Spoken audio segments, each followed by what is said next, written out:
Mismong Civil Aviation Authority of the Philippines aminadong posibleng matagalan bago matapos ang investigasyon sa pagbagsak ng eroplanong sinakyan ni DILG Secretary Jesse Robredo. Sa ngayon, sinuspende na ang flying school at air taxi operations ng Aviator Air ang may-ari ng bumagsak na eroplano.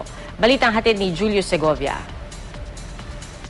Kasunod ng pagbagsak ng Piper Seneca plane sa karagatan ng Masbate na ikinasawi ni DILG Secretary Jesse Robredo at 2 pang piloto. Sinuspende na ng Civil Aviation Authority of the Philippines o CAAP ang flying school at air taxi operations ng Aviator Air ang may-ari ng sinawing palad na eroplano. Hindi ito ang unang beses na nasangkot sa aksidente ang eroplano ng Aviator Air. Noong Marso, nag-crash ang isa nitong 4-seater Cessna plane sa Camiguin.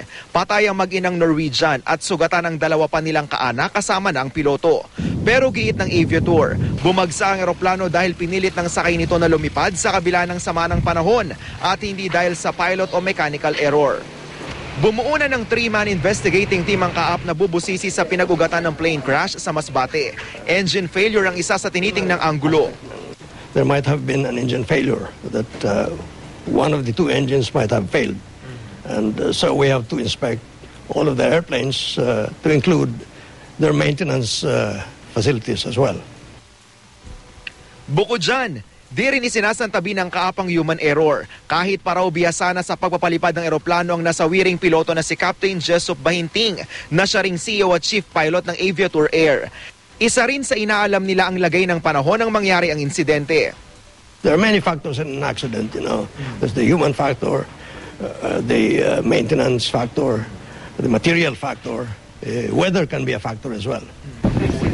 Sa ngayon, may 3 eyewitnesses na ang CAAP, pero hindi pa raw nila masisimula ng aktual na investigasyon sa makina ng eroplano hanggat hindi ito naiaahon mula sa ilalim ng dagat.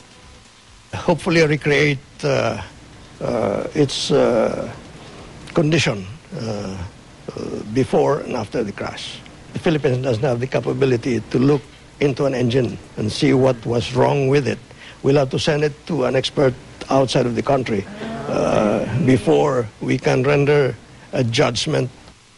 Matatagalan daw bago nila matuldukan ng investigasyon. Ipapadala pa raw kasi sa ibang bansa ang makina na bumagsak na Piper Seneca para masuri.